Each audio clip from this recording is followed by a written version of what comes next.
أعوذ بالله من الشيطان الرجيم بسم الله الرحمن الرحيم نحمده ونصلي على رسوله الكريم أما بعد আল্লাহ সুবহানাহু ওয়া তাআলার দরবারে অসংখ্য শুকরিয়া যে আমরা আমাদের নিয়মিত দারসুল কুরআন প্রোগ্রাম শুরু করতে যাচ্ছি। তো আজকের অংশে রয়েছে সূরা আল মায়েদা 11 থেকে 14 নম্বর আয়াত। তেলাওয়াত ও তর্জমা করে শোনাবে আমাদের বোন তাবাসসুম। সূরা আল মায়েদা 11 থেকে 14। আসসালামু আলাইকুম ওয়া রাহমাতুল্লাহি ওয়া বারাকাতুহু। ওয়ালাইকুম আসসালাম ওয়া রাহমাতুল্লাহি ওয়া বারাকাতুহু। أعوذ بالله من الشيطان الرجيم. بسم الله الرحمن الرحيم. يا أيها الذين آمنوا اذكروا نعمة الله عليكم إذ هم قوم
حظا مما ذكروا به فأغرينا بينهم العداوة والبغضاء إلى يوم القيامة سوف ينبئهم الله بما كانوا يصنعون صدق الله العظيم পরম করুণাময় আল্লাহ নামে শুরু করিতেছি।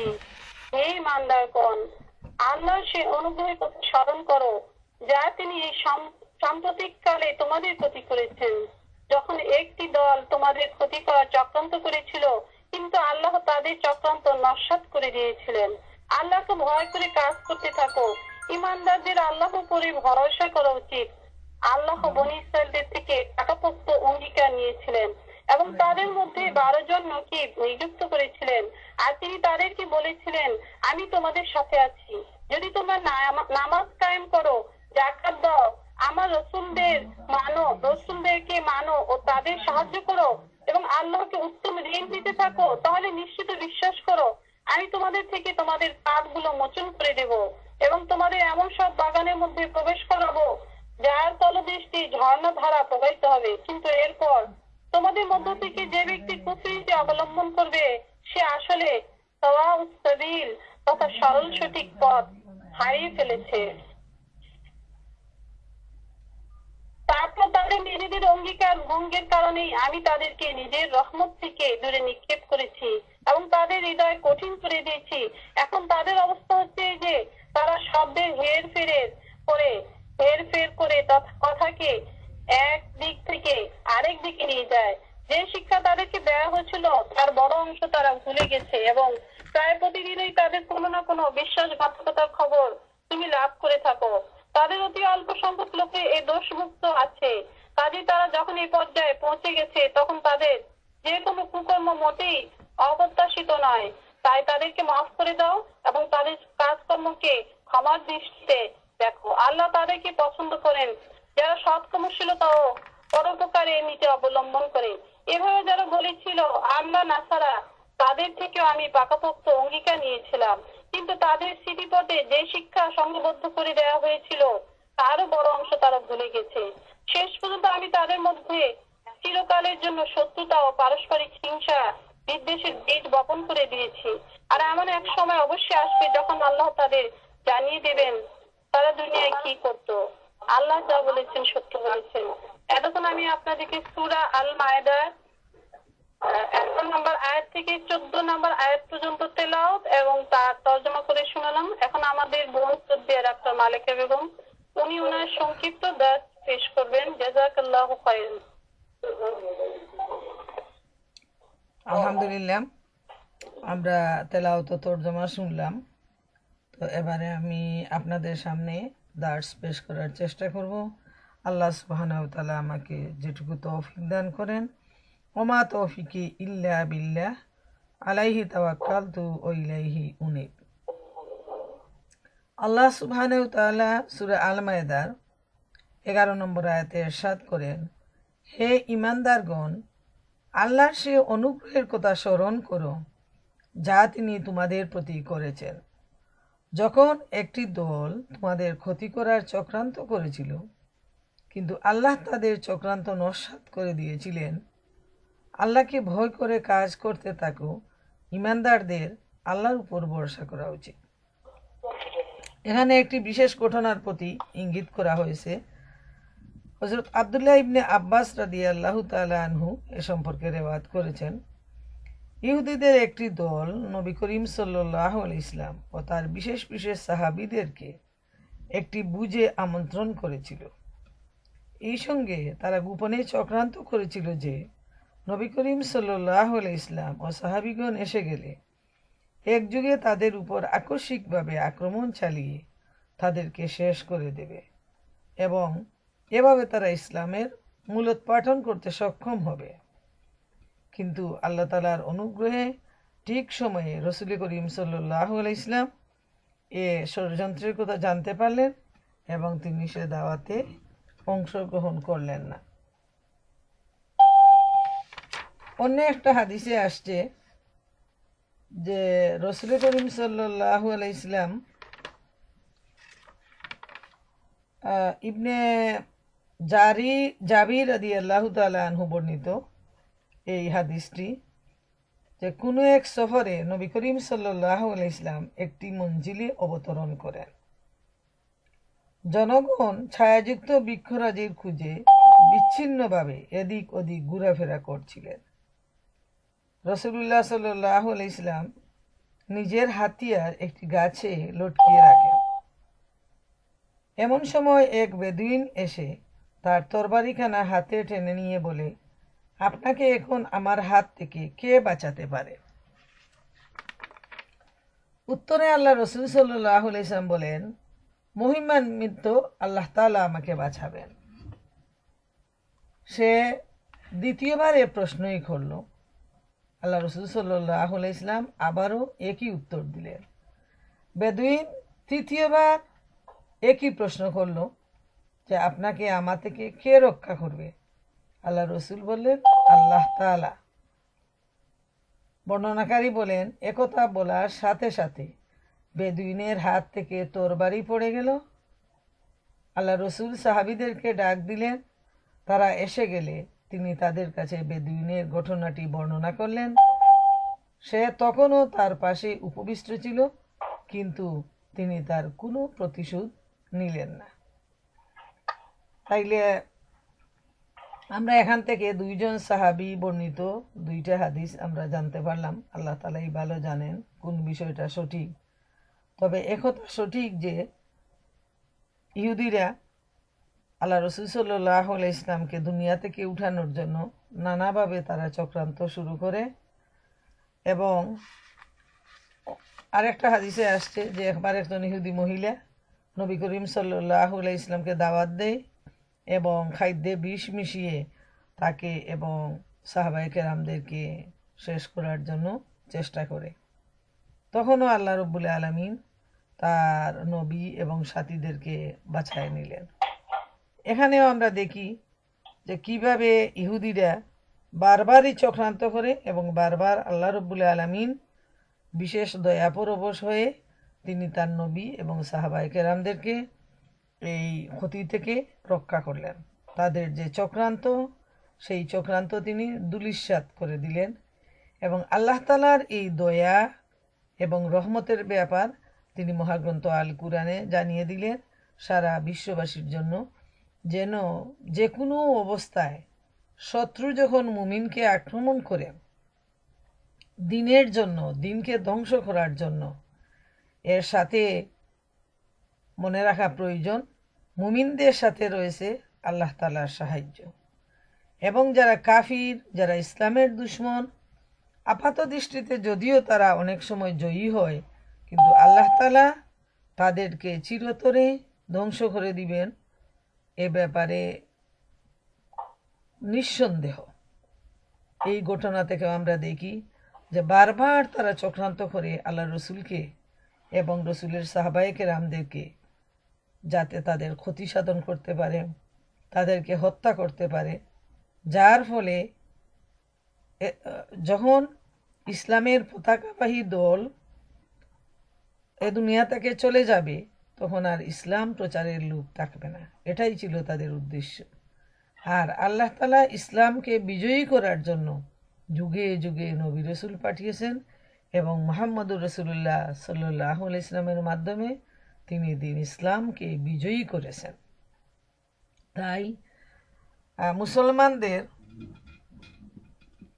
যে সাহসিকতার জন্য এবং নবী করিম সাল্লাল্লাহু আলাইহি ইসলাম ও সাহাবায়ে কেরামদেরকে বিশেষভাবে উদ্দেশ্য করে আল্লাহ তাআলা এখানে জানিয়ে দিলেন যে হকের উপর টিকে থাকা হলো ইমানদারদের লক্ষ্য, আর ইমানদারদের সাথে রয়েছে আল্লাহ তাআলার সাহায্য।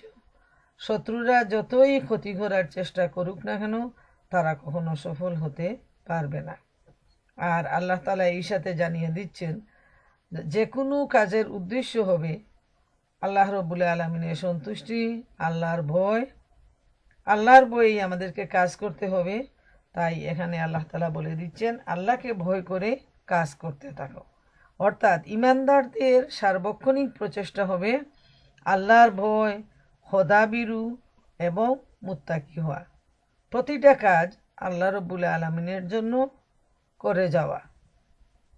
আর এই কাজ করতে গিয়ে ছোট বড় অনেক ধরনের বিপদ মুসিবতের সম্মুখীন হওয়া স্বাভাবিক, কিন্তু আল্লাহ তাআলা সাথে সাথে জানিয়ে দিচ্ছেন যে ফালিয়াতাওয়াক্কালিল মুমিনুন, আর মুমিনদের উচিত আল্লাহ তাআলার উপর ভরসা করা।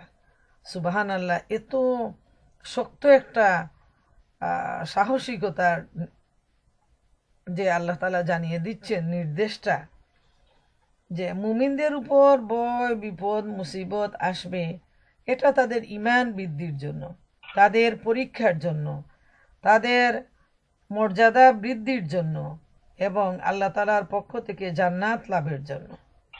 তাই যখনই যে কোনো ধরনের বিপদ মুসিবত আসে, এ অবস্থায় আমরা যেন অস্থির না হই, পেরেশান না হই, ঈমান থেকে দূরে সরে না যাই এবং অধৈর্য হয়ে যেন যা খুশি আমরা তাই না করি, শয়তানের অনুসারী না হই। মুমিন যখন বিপদগ্রস্ত হয়, শয়তান তাকে ডান থেকে বাম থেকে সামনে থেকে পিছনে থেকে এসে এমনভাবে ঘেরাও করে এবং নানা ধরনের লোভ দেখাতে শুরু করে যাতে ঈমান ছিনিয়ে নিতে পারে এবং তার অনুসারী করতে পারে। তো আমাদেরকে সবসময় সাবধানতা অবলম্বন করা প্রয়োজন। মহাগ্রন্থ আল কুরআন আমাদের সঙ্গী, আমাদের সাথী, আমাদের বন্ধু। আল কুরআন যদি আমাদের সাথে থাকে, আমরা যদি আল কুরআনের অনুসারী হই, ইনশাআল্লাহ তাআলা এই ধরনের আয়াত আমাদের ঈমানকে আরও মজবুত করে দিবে ইনশাআল্লাহ। এরপর আল্লাহ তাআলা ইরশাদ করেন, আল্লাহ বনী ইসরাইলদের থেকে পাকাপোক্ত অঙ্গীকার নিয়েছিলেন এবং তাদের মধ্যে 12 জন নকিব নিযুক্ত করেছিলেন। আর তিনি তাদের বলেছিলেন, আমি তোমাদের সাথে আছি যদি তোমরা নামাজ কায়েম করো, যাকাত দাও, আমার রসুলদেরকে মানো ও তাদেরকে সাহায্য করো এবং আল্লাহকে উত্তম ঋণ দিতে থাকো। তাহলে নিশ্চিত বিশ্বাস করো, আমি তোমাদের থেকে তোমাদের পাপগুলো মোচন করে দেব। সুবহানাল্লাহ, সুবহানাল্লাহ। আল্লাহ রব্বুল আলামিন এই বনী ইসরাইলরা যারা বারবার ঈমান থেকে সরে গিয়ে ইসলামের বিরোধিতা করেছিল, আবারও আল্লাহ রব্বুল আলামিন তাদের সাথে ওয়াদা করতেছেন, তাদের সাথে ওয়াদা অঙ্গীকার নিচ্ছেন যে তাদের মধ্যে 12টা গ্রুপ ছিল, 12টা দল ছিল এবং আল্লাহ তাআলা এই 12 দলের 12 জন নকিব নিযুক্ত করে দিলেন। নকিব হলো পর্যবেক্ষক, রক্ষণাবেক্ষণকারী, তদন্তকারী। তো এই নকিবের কাজ ছিল যে প্রত্যেকটা গ্রুপের আলাদা আলাদা নকিব, মানে সর্দার অথবা লিডার। তো তাদের দায়িত্ব ছিল প্রত্যেকে নিজের গ্রুপকে, নিজের দলকে দেখাশোনা করবে, তারা যেন অন্যায় থেকে বেঁচে থাকে, সঠিক পথে যেন তারা চলে, ন্যায় নীতির পথে যেন তারা চলে এবং যাবতীয় নাফরমানিমূলক কাজ থেকে যেন তারা বেঁচে থাকে। এটা ছিল এই 12টা গোত্রের নকিবদের দায়িত্ব, প্রধানদের দায়িত্ব। আর আল্লাহ তাআলা তাদের থেকে অঙ্গীকার নিয়েছিলেন যে এই 4টা কাজ যদি করে তাহলে আল্লাহ তাআলা তাদের সাথে আছেন, তিনি তাদেরকে সাহায্য করবেন, তাদের পূর্ববর্তী যত গুনাহ আছে সব গুনাহ তিনি মাফ করে দিবেন। এখানে কোন 4টা কাজ আমরা দেখি। প্রথম হলো নামাজ কায়েম করা, 2 নাম্বার যাকাত দেয়া, 3 আল্লাহ রসুলদেরকে মানা এবং তাদেরকে সহযোগিতা করা, আর 4 হলো আল্লাহর রাস্তায় উত্তম ঋণ দেয়া। তাইলে আমাদের লক্ষ্য করা প্রয়োজন যে নবী করিম সাল্লাল্লাহু আলাইহি ইসলামের উম্মতদের প্রতি যে নামাজ, জাকাত, তারপরে আল্লাহর দিনের সাহায্য, উত্তম ঋণ দেয়া, শুধু এই নসিহতটুকু ছিল না আখেরি জামানার উম্মতের প্রতি, বরং আমরা দেখতে পাই যুগে যুগে যত নবী রাসূল আসছেন প্রত্যেকের উম্মতের জন্য এই একই নির্দেশ ছিল। সব শরীয়তে নামাজ ফরজ ছিল, নামাজ এস্টাবলিশ করার জন্য আল্লাহর পক্ষ থেকে নির্দেশ ছিল, এবং যারা ধনী ব্যক্তি সাহেবে নেশাব তাদের উপর জাকাত দেওয়াটা ফরজ। আর সর্বাবস্থায় আল্লাহ রসুলকে মানা এবং আল্লাহর দিনের জন্য তাদেরকে সাহায্য করা, তাদের সহযোগী হওয়া, এটা হলো ফরজ, এটা হলো সব উম্মতের দায়িত্ব। আর আল্লাহর রাস্তায় উত্তম ঋণ দেয়া। আমরা দেখি বনি ইসরাইলদের উদ্দেশ্য করে আল্লাহ সুবহানাহু তাআলা এই নির্দেশ দিয়েছেন, এই অঙ্গীকার নিয়েছেন তাদের কাছ থেকে, এই কমিটমেন্ট যে এই 4টা কাজ তাদেরকে অবশ্যই আদায় করতে হবে। তাহলে আল্লাহ তাআলা তাদেরকে সমস্ত পাপ তাদের মোচন করে দিবেন, মাফ করে দিবেন, এবং আরও পুরস্কার রয়েছে তাদের জন্য। আল্লাহ তাআলা বলছেন, তোমাদের এমন সব বাগানের মধ্যে প্রবেশ করাবো যার তলদেশ দিয়ে ঝর্ণা দ্বারা প্রবাহিত হবে। সুবহানাল্লাহ। এত নাফরমানির পরও আল্লাহ সুবহানাহু তাআলা বনি ইসরাইলদেরকে বারবার কিন্তু তিনি সুযোগ দিয়েছেন, যাতে তারা এই সুযোগের সদ্ব্যবহার করে তারা কঠিন শাস্তি থেকে তারা বাঁচতে পারে। তা নামাজটা হলো অত্যন্ত গুরুত্বপূর্ণ এবাদত, এবং প্রত্যেক শরীয়তেই নামাজ ফরজ ছিল। তো এই নামাজের ব্যাপারে আল্লাহর পক্ষ থেকে বারবার তাগিদ দেয়া হয়েছে নামাজকে এস্টাবলিশ করা প্রতি নবীর উম্মতের জন্য। তারপর হলো জাকাত, তারপর আমরা দেখতে পাই আল্লাহ রসুলদের সাহায্য করা এবং তাদের অনুসারী হওয়া, আর উত্তম ঋণ। এখানে একটি বিষয় লক্ষ্য করা প্রয়োজন। আল্লাহ যদি বলতেন যে আল্লাহর রাস্তায় দান করো, তাইলে শুধু দান করার পর যদি আর কিছু না বলতেন, তাহলে মানে যে দানটা সেটা কিন্তু যে পরিমাণ দেয়া হয়েছে সেই পরিমাণই হয়তো আল্লাহ তাআলা ফেরত দিবেন। কিন্তু সব সময় অথবা দেখা যায় যে কেউ কাউকে কোনো কিছু সত্য ত্যাগ করে দান করলো, তখন ওইটা আর ফেরত পাওয়ার কোনো প্রশ্ন আসে না। আর মহান আল্লাহ তাআলা ইমানদারদেরকে বলতেছেন, এবং বিশেষ করে এখানে বনি ইসরাইলদেরকে বলতেছেন যে আল্লাহর রাস্তায় উত্তম ঋণ দাও। এর মানে ঋণ দেওয়ার মানেই হলো তার পিছনে পরিশোধ করার প্রশ্ন। একেবারে দান করা হলো যে দিয়ে দিলাম আর পাওয়ার কোনো সম্ভাবনা নেই। আর ঋণ দেওয়ার মানে হলো যে আমি তাকে দিলাম কিন্তু সে আবার আমাকে ফেরত দেবে, এটাই হলো চুক্তি। আর আল্লাহ বলছেন উত্তম ঋণ দিতে থাকো।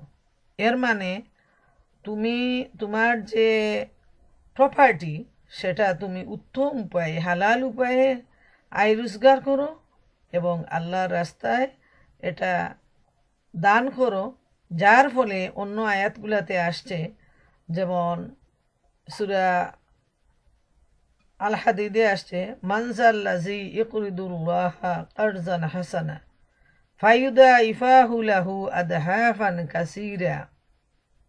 কে আছে এমন যে আল্লাহকে ঋণ দিবে উত্তম ঋণ, তিনি তা অনেক গুণ বৃদ্ধি করে ফিরিয়ে দিবেন।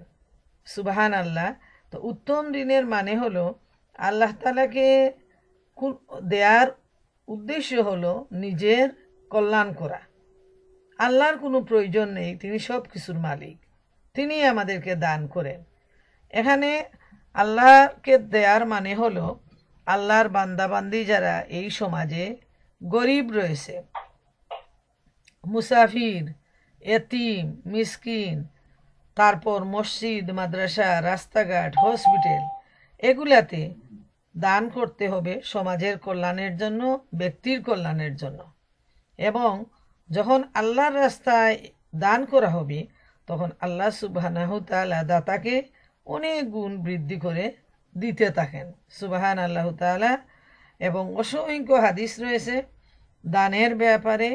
আর কোরআনে অনেক নির্দেশ আসছে আল্লাহর পক্ষ থেকে যেন আল্লাহকে উত্তম ঋণ দেয়া হয়, আর আল্লাহ তাআলা সেটা অনেক গুণ বৃদ্ধি করে দিবেন। ঋণ মানুষের কৃপণতাকে দূর করে, উদারতা বৃদ্ধি করে, দান সরি তারপর একটা হাদিসে আসছে যে যখন মানুষ আল্লাহর রাস্তায় দান করে তখন সে বেহেশতের নিকটবর্তী হয় এবং দুজখ থেকে সে দূরে অবস্থান করে। অতএব সর্বাবস্থায় আল্লাহর রাস্তায় দান করাটা আমাদের জন্য অত্যন্ত উত্তম। আর এখানে আল্লাহ বনী ইসরাইলদেরকেও একই নির্দেশ দিচ্ছেন এবং সাথে সাথে সুসংবাদ দিচ্ছেন তাদের গুনাহ মাফ করে দেওয়ার। আর গুনাহ মাফ হওয়ার মানেই হলো আল্লাহ তাআলা তাদেরকে জান্নাত দান করবেন, এবং সেই জান্নাতের গুণ হলো যে সেখানে নহর বইতে থাকবে। এরপর আল্লাহ বলছেন, কিন্তু এরপর তোমাদের মধ্য থেকে যে ব্যক্তি কুফরি নীতি অবলম্বন করবে সে আসলে সাওয়া উসাবিল তথা সরল সঠিক পথ হারিয়ে ফেলেছে। যে যারা এত সুযোগ পাওয়ার পর আল্লাহ তাআলা কমিটমেন্ট দিচ্ছেন যে তিনি মাফ করে দিবেন, তিনি তাদেরকে জান্নাত দান করবেন, কিন্তু এরপরও যারা কুফরি করবে, আল্লাহর রাস্তা থেকে সরে যাবে, আল্লাহ রাব্বুল আলামিন বলছেন যে তারা সঠিক পথ হারিয়ে ফেলল। মানে যে সিরাতুল মুস্তাকিমের রাস্তা তাদেরকে দেখানো হয়েছে সেই রাস্তাটা তারা হারিয়ে তারা বাঁকা পথে চলে গেল। আর মনে রাখা প্রয়োজন, সঠিক রাস্তা হলো একটা, আল্লাহর দ্বীনের রাস্তা, সিরাতুল মুস্তাকিমের রাস্তা, সাওয়া উসাবিলের রাস্তা। আর ভ্রান্ত পথ হলো অনেক অনেক অসংখ্য শয়তানের রাস্তা। সে বিভিন্ন পথে বিভিন্নভাবে লোভ দেখিয়ে মানুষকে অন্যায়ের পথে, অবিচারের পথে, শিরকের পথে, কুফরির পথে সে মানুষকে নিয়ে যায়। অতএব এই ভ্রান্ত রাস্তা থেকে, অন্যায়, অবিচার, শির, কুফরির রাস্তা থেকে দূরে সরে সিরাতুল মুস্তাকিমের পথে এগিয়ে আসতে হবে। এবং এটা যেমন বনী ইসরাইলদেরকে আল্লাহ তাআলা বলেছেন, সারা দুনিয়ার মানুষের জন্য আল্লাহ রাব্বুল আলামিনের এই নির্দেশ হলো যে আমরা যেন সরল পথে, সিরাতুল মুস্তাকিমের পথে যেন আমরা চলি, এবং এটাই হলো জান্নাতের পথ। আর যদি এই রাস্তা হারিয়ে আমরা অন্য রাস্তা মানুষ তালাশ করে, তবে সেটা হবে বেইনসাফি, সেটা হবে অন্যায়, এবং সেটা হবে ভুল রাস্তা। অতএব সারা জীবন হুচট খেয়ে এই ভুল রাস্তায় চলাফেরা করে যখন জীবনের শেষ হবে তখন সে চেয়ে দেখবে তার সামনে শুধু আগুন আর আগুন, আর পিছনে ফিরে যাওয়ার কোনো সুযোগ তার থাকবে না। অতএব প্রিয় মা বোনেরা আমার, আমরা যেন এই ধরনের নির্দেশ থেকে আমরা সব সময় সঠিকভাবে চলার চেষ্টা করি এবং সঠিক পথ গ্রহণ করি। আল্লাহ তাআলা আমাদের সবাইকে সেই তৌফিক দিন। আমরা আল্লাহ তাআলার কাছে সব সময় এই দুয়াই চাইব, তিনি যেন আমাদেরকে সরল সঠিক পথে চলার তৌফিক দেন। এরপর 13 নাম্বার আয়াতে আল্লাহ তাআলা ইরশাদ করেন, তারপর তাদের নিজেদের অঙ্গীকার ভঙ্গের কারণেই আমি তাদেরকে নিজের রহমত থেকে দূরে নিক্ষেপ করেছি এবং তাদের হৃদয় কঠিন করে দিয়েছি।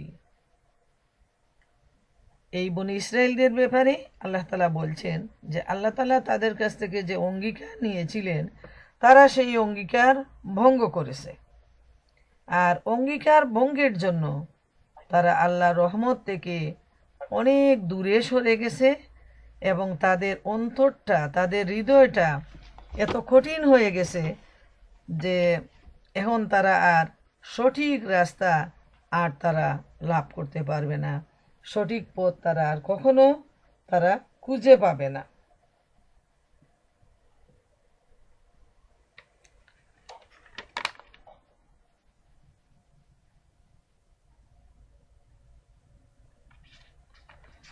আচ্ছা, তো আমরা এখানে বনি ইসরাইলদের ব্যাপারটা আমরা লক্ষ্য করলাম যে আল্লাহ তাআলা বারবার তাদেরকে সুযোগ দেওয়ার পরও তারা বারবারই তাদের ওয়াদা ভঙ্গ করলো এবং তারা আল্লাহর রহমত থেকে দূরে, অনেক দূরে তারা সরে গেল। আর আল্লাহর রহমত থেকে দূরে সরে যাওয়ার কারণে আল্লাহ তাআলা তাদের হৃদয়কে এত কঠিন করে দিলেন যে তারা আর সঠিক রাস্তা আর খুঁজে পেল না। এখন তাদের, আল্লাহ বলছেন, এখন তাদের অবস্থা হচ্ছে এই যে তারা শব্দের হেরফের করে কথাকে একদিক থেকে আরেক দিকে নিয়ে যায়। এটা কিন্তু বনি ইসরায়েলদের, অর্থাৎ ইহুদি এবং খ্রিস্টান যারা, তাদের মারাত্মক একটা ভুল, যে তারা তাদের যে কিতাব দেয়া হয়েছে সেই কিতাবে নবী করিম সাল্লাল্লাহু আলাইহি ইসলামের সময় দেখা গেছে বিভিন্ন ঘটনা থেকে হাদিসের বর্ণনায় আসছে যে তারা, তাদের মধ্যে কোনো ধরনের সমস্যা দেখা দিলে তারা আল্লাহ রসুলের কাছে আসতো এবং বলতো কিতাব অনুযায়ী ফয়সালা করে দেওয়ার জন্য। তা আল্লাহ রসুল যখন বলতেন যে তোমরা তোমাদের কিতাব নিয়ে আসো, আমি সেই কিতাব অনুযায়ী ফয়সালা করব, তখন দেখা যেত তারা যে অংশটা তাদের স্বার্থে আঘাত হানে না সেই অংশটা তারা বের করত এবং সেটা বলে যেত, আর যেটা তাদের স্বার্থে আঘাত হানবে সেই অংশটা তারা হাত দিয়ে ডেকে রাখত। এইভাবে তারা চল চাতুরি করত স্বয়ং রসুল করিম সাল্লাল্লাহু আলাইহি ইসলামের সাথে। তাই আল্লাহ তাআলা এখানে তাদের চরিত্র সম্পর্কে দুনিয়াবাসীকে জানিয়ে দিচ্ছেন যে তাদের অবস্থা হলো এমন, তারা শব্দের হেরফের করে কথাকে একদিক থেকে আরেক দিকে তারা নিয়ে যায়। এমনকি যখন বলা হয়েছে সামিনা ওয়া আতানা, শুনলাম এবং মানলাম, তো তারা বলতো শুনলাম এবং চুপে চুপে বলতো, মানলাম বলে নাটা তারা আস্তে আস্তে বলতো যে মানলাম না। এইভাবে তারা তাদের যে খারাপ চরিত্রটা তারা এইভাবে উপস্থাপন করেছে। আর আল্লাহ তাআলা তাদের এই চরিত্রকে মহাগ্রন্থ আল কুরআনের মাধ্যমে প্রকাশ করে কিয়ামত পর্যন্ত দুনিয়াবাসীকে তাদের চরিত্র সম্পর্কে হুঁশিয়ার থাকার জন্য জানিয়ে দিয়েছেন। এরপর আল্লাহ বলছেন, যে শিক্ষা তাদেরকে দেয়া হয়েছিল তার বড় অংশ তারা ভুলে গেছে এবং প্রায় প্রতিদিনই তাদের কোনো না কোনো বিশ্বাসঘাতকতার খবর তুমি লাভ করে থাকো। তাদের অতি অল্প সংখ্যক লোকই এ দুষ্মুক্ত আছে। এখন আল্লাহ তাদের ব্যাপারে বলছেন যে তাদের বিরাট সংখ্যক লোক বিশ্বাসঘাতকতা করে। তাদেরকে যে শিক্ষা দেয়া হয়েছে তারা সেটা ভুলে গেছে এবং তারা সব সময় একটা সল ছাতুরির মধ্যে থাকে, কিভাবে তারা ইসলামের ক্ষতি সাধন করতে পারে, কিভাবে ইসলামের যে প্রতিষ্ঠাতা মেসেঞ্জার তার জীবন নাশ করতে পারে এবং তার সঙ্গী সাথী সাহাবায়ে কেরাম যারা, তাদেরকেও বিভিন্নভাবে ক্ষতিগ্রস্ত করতে পারে। এইভাবে তারা সারাক্ষণ একটা অন্যায় পরিকল্পনার মধ্যে তারা তাদের সময় কাটায়। তাদের উদ্দেশ্যই হলো যে এমন কুকর্ম যেটা আশা করা যায় না, এই ধরনের কুকর্ম এবং কুপরিকল্পনা নিয়ে এই ইহুদিরা সব সময় ব্যস্ত থাকত। আর এই চরিত্রটা আল্লাহ তাআলা নবী করিম সাল্লাল্লাহু আলাইহি ইসলামের সামনে প্রকাশ্যে তিনি তুলে ধরেছেন। দিনের আসল আমল বাদ দিয়ে তারা নিজেরাই একটা দিন তৈরি করে নিল, একটা ধর্ম তৈরি করে নিল। আল্লাহর পক্ষ থেকে যে কিতাব দেয়া হয়েছিল মুসা আলাইহিস সালামকে, যেটা তারা বাইবেল হিসাবে তাদের ধর্মগ্রন্থ হলো বাইবেল, এটাকেই তারা বিশ্বাস করে।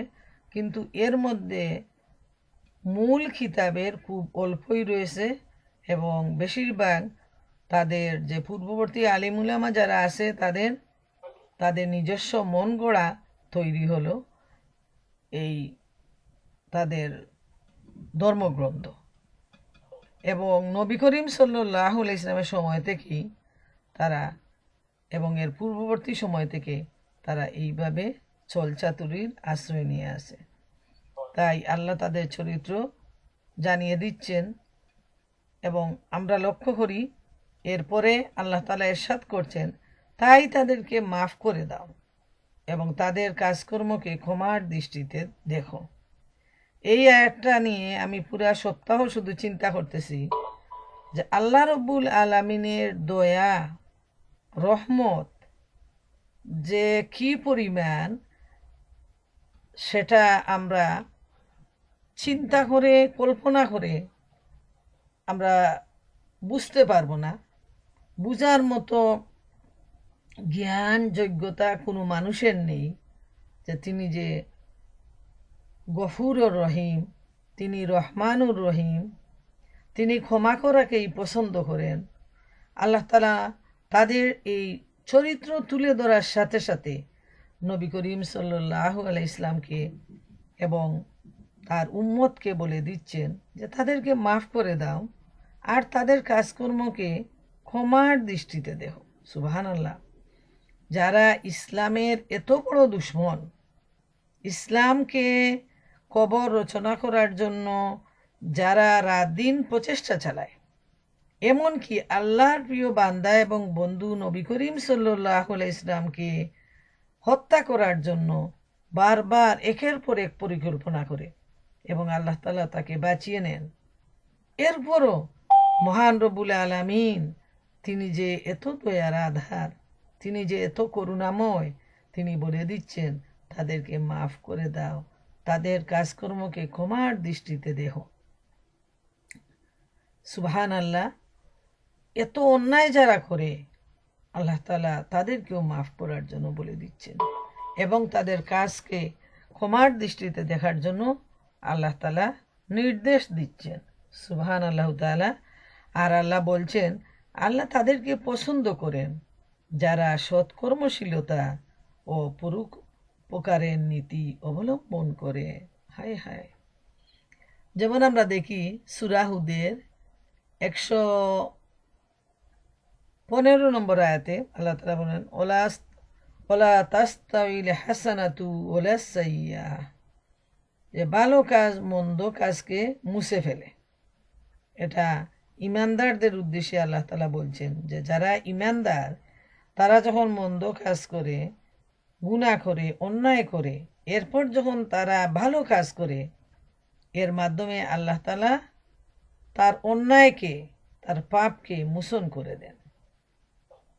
আর এখানে দেখেন যারা ইহুদি এত বড় চক্রান্তকারী, তাদের সম্পর্কেও আল্লাহ তাআলা বলছেন যে তাদেরকে মাফ করে দাও, তাদের কাজকে ক্ষমার দৃষ্টিতে দেখো। আর সাথে সাথে আল্লাহ প্রশংসা করতেছেন যে যারা সৎকর্মশীল এবং পরোপকার করে তাদেরকে আল্লাহ তাআলা খুব পছন্দ করেন। প্রিয় বোনেরা আমার, চিন্তা করা প্রয়োজন।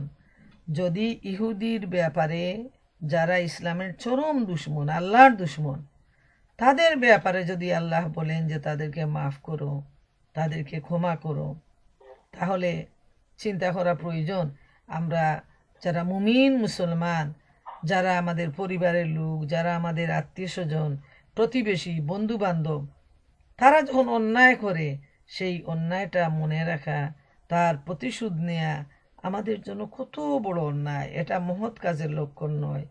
এটা আল্লাহ প্রশংসা করেন না, বরং আল্লাহ তাআলা পছন্দ করেন, প্রশংসা করেন যারা মানুষকে মাফ করে দেয়, মানুষের অন্যায়কেও যারা ক্ষমার দৃষ্টিতে দেখে। আমরা যদি সব সময় শুধু অন্যায়টাকে যদি আমরা ক্ষমা না করি এবং অ্যাকশন নেই, তাহলে এই পরিবার, সমাজ, দুনিয়া শুধু বিশৃঙ্খলায় পরিপূর্ণ হয়ে যাবে। যেমন আজকের পৃথিবীতে আমরা দেখি সারা দুনিয়া জুড়ে শুধু অন্যায়, অবিচার, বিশৃঙ্খলা, মারামারি, কাটাকাটি, রক্তের বন্যা বয়ে যাচ্ছে। মানুষ মানুষকে সহ্য করতে পারে না, মানুষের সবর নেই, ধৈর্য নেই, মানুষের প্রতি মানুষের দয়া নেই। এজন্য আজকের পৃথিবীর এই কঠিন অবস্থা, এবং এভাবে যদি চলতে থাকে তাহলে খুব অল্প সময়ের ভিতরেই পুরা পৃথিবীতে রক্তের বন্যা বয়ে যাবে। আল্লাহ তাআলা মাফ করুন। এই ধরনের আল্লাহ নির্দেশ দেওয়ার উদ্দেশ্য হলো যে যারা ঈমানদার তারা যদি সব সময় এইভাবে ক্ষমার নীতি অবলম্বন করে, নরম নীতি অবলম্বন করে, মানুষের ভালো করে, সৎকর্মশীল হয়ে জীবনযাপন করে, তাহলে এই সমাজ হবে সুন্দর, শান্তিপূর্ণ এবং শৃঙ্খল। এরপর আরেকটা ব্যাপার হলো যে যদি যারা অন্যায় করে তাদেরকে যদি মাফ করে দেয়া হয়, ভালো আচরণ করা হয়, বলা যায় না এই ভালো আচরণ দেখে তারা অবশ্যই ঈমানের দিকে তারা ফিরে আসবে। যদি খুব বেশি সংখ্যা না হয় তাহলে অল্প সংখ্যা হলেও এই সুন্দর চরিত্র এবং ব্যবহারে তারা দিনের ছায়াতলে আসবে, এতে কোনো সন্দেহ নেই।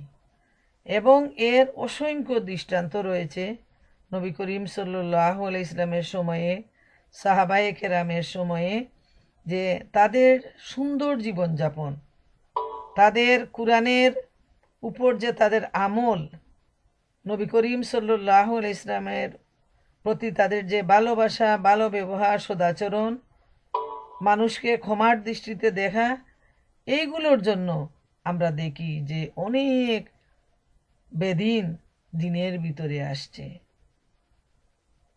অনেক নাফরমান তার জীবনের সমস্ত অতীতকে ভুলে গিয়ে সে ইসলামের মধ্যে এসে প্রবেশ করেছে। সুবহান আল্লাহ। অনেক অনেক দৃষ্টান্ত রয়েছে। যেমন একটা দৃষ্টান্তই আমি বলি যে একবার হযরত আলী রাদিয়াল্লাহু তাআলা আনহু একটা জেহাদে তিনি তার প্রতিপক্ষকে অনেক কষ্টে যখন তিনি দৌড়াশায়ী করলেন, তখন সেই লোকটা দেখলো যে এই তো আমার জীবনের শেষ। তো শেষ হিসাবে সে রাগের বশবর্তী হয়ে তার শত্রুকে অর্থাৎ হযরত আলীকে সে মুখের থুতু দিয়ে দিল, যাতে সে একটা বেইজ্জত করতে পারে। হযরত আলী রাদিয়াল্লাহু তাআলা আনহু তার এই থুতু পড়ার সাথে উনার খুব রাগ হলো যে অনেকক্ষণ কষ্ট করে আমি তাকে দৌড়াশায়ী করলাম আর এই লোকটা কি করলো। রাগ হওয়ার সাথে সাথে তিনি উঠে পড়লেন এবং তাকে মুক্ত করে দিলেন। যেখানে তাকে তরবারি দিয়ে দ্বিখণ্ডিত করার কথা সেখানে তিনি তাকে ছেড়ে দিলেন, মুক্ত করে দিলেন। তখন সেই লোকটি অবাক হয়ে বলল, দীর্ঘক্ষণ আমার সাথে লড়াই করে যখন আমাকে দৌড়াশায়ী করলেন, তখন কি কারণে আপনি আমাকে ছেড়ে দিলেন, মুক্ত করে দিলেন? তখন হযরত আলী রাদিয়াল্লাহু তাআলা আনহু বললেন যে আমি এতক্ষণ আল্লাহর জন্য তোমার সাথে লড়েছি, কিন্তু যখন তুমি আমার মুখে থুতু নিক্ষেপ করেছো আমার এত রাগ হয়েছে। রাগ হওয়ার সাথে সাথে আমি চিন্তা করলাম যে এই মুহূর্তে যদি আমি তোমাকে দ্বিখণ্ডিত করি তাহলে সেটা হয়তো রাগের বদলে হবে, এবং রাগের জন্য যদি আমি তোমাকে এই কাজটা করি তাহলে আমি আল্লাহর সামনে কি জবাবদিহি করব। এজন্য এই মুহূর্তে আমি তোমাকে মুক্ত করে দিলাম। তখন সেই লোকটি অবাক হয়ে গেল, এই বুঝি ইসলাম, যে মানুষ এত কষ্ট করে আমাকে দৌড়াশায়ী করলো এবং আমাকে দ্বিখণ্ডিত করে দুনিয়া থেকে বিদায় দেওয়ার পালা, সেই সময় সে তার রাগের জন্য আরো বেশি মারার কথা, আরো আক্রমণাত্মক ভূমিকা পালনের কথা, কিন্তু দ্বীন ইসলাম তাকে সে কাজটা করতে নিষেধ করেছে এবং সেজন্য সে আমাকে ছেড়ে দিয়েছে। এত সুন্দর ইসলাম, আমি কোথায় আছি? আমি তো অন্ধকারে রয়েছি, আমি ভুলের মধ্যে রয়েছি। এই বলে সে হজরত আলী রাদিয়াল্লাহু তাআলা আনহুকে বলল যে তোমার সেই ইসলাম যেটা এত সুন্দর, এত শান্তিময়, সেই ইসলাম আমি গ্রহণ করতে চাই। সুবহানাল্লাহ। তা আমরা যদি মানুষকে আমাদের ইসলামের যে চরিত্রটা সেটা যদি আমরা মানুষের সামনে তুলে ধরি, ইনশাআল্লাহ মানুষ আমাদের এই সুন্দর চরিত্র দেখে ইসলামের দিকে এগিয়ে আসবে। এবং যারা নষ্ট মানুষ তারা হয়তো তাদের চরিত্রকে ভুলে গিয়ে সুন্দর চরিত্র, সুন্দর আচরণ, সুন্দর ব্যবহার গ্রহণ করার জন্য তারা প্রাণপণ চেষ্টা করবে। 14 নম্বর আয়াতে আল্লাহ তাআলা ইরশাদ করেন, এভাবে যারা বলেছিল আমরা নাসারা, তাদের থেকেও আমি পাকাপোক্ত অঙ্গীকার নিয়েছিলাম, কিন্তু তাদের স্মৃতিপটে যে শিক্ষা সংবদ্ধ করে দেয়া হয়েছিল তারও বড় অংশ তারা ভুলে গেছে। শেষ পর্যন্ত আমি তাদের মধ্যে চিরকালের জন্য শত্রুতা ও পারস্পরিক হিংসা বিদ্বেষের বীজ বপন করে দিয়েছি। আর এমন এক সময় অবশ্য আসবে যখন আল্লাহ তাদের জানিয়ে দেবে তারা দুনিয়ায় কি কাজ করত। এখানে নাসারা যারা, তারা হলো খ্রিস্টান। তারা নিজেরাই নিজেদের নাম দিয়েছে খ্রিস্টান, নাসারা, এগুলো। তো মনে রাখা প্রয়োজন যে ঈসা আলাইহিস ইসলাম নিজে কোনো ধর্মের প্রবর্তন করেননি, কোনো নাম দেননি। এটা তাদেরই মন গড়া। তো আল্লাহ তাআলা যারা নিজেদেরকে নাসারা বলে তাদের থেকেও তিনি অঙ্গীকার নিয়েছিলেন যে তারা যেন আল্লাহ রসুলের উপর ঈমান আনে, রসুল করিম সাল্লাল্লাহু আলাইহি ইসলামকে সাহায্য করে, তার আনুগত্য করে, অর্থাৎ ঈসা আলাইহিস ইসলামকে। কিন্তু দেখা গেল ইহুদিরা যেভাবে অঙ্গীকারকে ভঙ্গ করেছে, নাসারাও সেভাবে তাদের এই অঙ্গীকারকে তারা ভঙ্গ করে দিয়েছে। এবং তাদের যে শিক্ষা ছিল, যে শিক্ষাটা পূর্ববর্তী সময়ে তারা পেয়েছিল, সেটাও তারা ভুলে গিয়েছে। তাই আল্লাহ সুবহানাহু তাআলা চিরকালের জন্য তাদের পরস্পরের মধ্যে হিংসা বিদ্বেষের বীজ বপন করে দিলেন। এবং আল্লাহ তাআলা বলে দিচ্ছেন এমন একটা সময় আসবে যখন আল্লাহ তাআলা তাদেরকে জানিয়ে দিবেন তারা দুনিয়ায় কি করত, অর্থাৎ হাসরের ময়দানে তাদের কৃতকর্ম সম্পর্কে আল্লাহ রাব্বুল আলামিন তাদেরকে জানিয়ে দিবেন। এবং এখানে তাদের শাস্তির ব্যাপারে তাদেরকে ভীতি প্রদর্শন করা হচ্ছে যে যারা হযরত ঈসা আলাইহিস ইসলামকে যারা আল্লাহর সন্তান হিসাবে সাব্যস্ত করেছে, মরিয়ম আলাইহিস ইসলামকে আল্লাহর স্ত্রী হিসাবে যারা বলেছে, নাউযুবিল্লাহ মিন যালিক, তাদেরকে কিয়ামতের দিন কঠিনভাবে শাস্তি দেয়া হবে। আল্লাহ রাব্বুল আলামিন হচ্ছেন এক ও দ্বিতীয়, তিনি কারো মুখাপেক্ষী নন, তার কোনো সন্তান নেই, তিনি কারো সন্তান নন, আর তার সমতুল্য ও সমকক্ষ কেউ নেই। কিন্তু এরপরও যারা এর মধ্যে শিরক করে, যারা এত বড় ধৃষ্টতা প্রদর্শন করে, আল্লাহ সুবহানাহু তাআলা তাদেরকে কিয়ামতের ময়দানে কঠিন শাস্তি দান করবেন। তো প্রিয় বোনেরা আমার, আমরা এতক্ষণ সূরা আল মায়দার 11 থেকে 14 নম্বর আয়াত পর্যন্ত দার্স পেশ করলাম। তো এখানে ইহুদি এবং খ্রিস্টানদের ব্যাপারে তাদের সাথে আল্লাহ তাআলার যে ওয়াদা সে সম্পর্কে বলা হয়েছে, তারা কিভাবে সেই ওয়াদা লঙ্ঘন করেছে এবং এর পরিণাম কি হবে সে সম্পর্কে আল্লাহ সুবহানাহু তাআলা এখানে জানিয়ে দিয়েছেন। এবং তাদেরকে যে 4টা নির্দেশ দেয়া হয়েছে সেই 4টা নির্দেশও তারা অমান্য করেছে, যেটা সব শরীয়তেই, নামাজ, তারপর যাকাত দেয়া, আল্লাহ রসুলের আনুগত্য করা, অনুসরণ করা, সহযোগিতা করা, আল্লাহর রাস্তায় দান করা, এটা সব শরীয়তে ছিল এবং আল্লাহর শেষ নবীর শরীয়তে এটা রয়েছে। তো তারা সবগুলি অমান্য করেছে এবং এই অমান্য করার শাস্তি হাসরের ময়দানে তাদেরকে ভোগ করতে হবে। তো এখান থেকে আমরা শিক্ষা নিব যে আমরা যেন সঠিক পথে চলতে পারি, সিরাতুল মুস্তাকিমের পথে চলতে পারি। আমরা যেন সবাইকে মাফ করে দেই, ক্ষমার নীতি প্রদর্শন করি। আল্লাহ তাআলা যেন আমাদের মনকে সুন্দর করেন, উদার করেন, মানুষের সাথে যেন সৎ ব্যবহার করতে পারি, আল্লাহর হুকুম আহকাম মানতে পারি, আর প্রিয় রাসূল সাল্লাল্লাহু আলাইহি ইসলামের সঠিক উম্মত হিসাবে আমাদের জীবনযাপন করি। আল্লাহ সুবহানাহু ওয়া তাআলা আমাদের সবাইকে সেই তৌফিক দান করুন।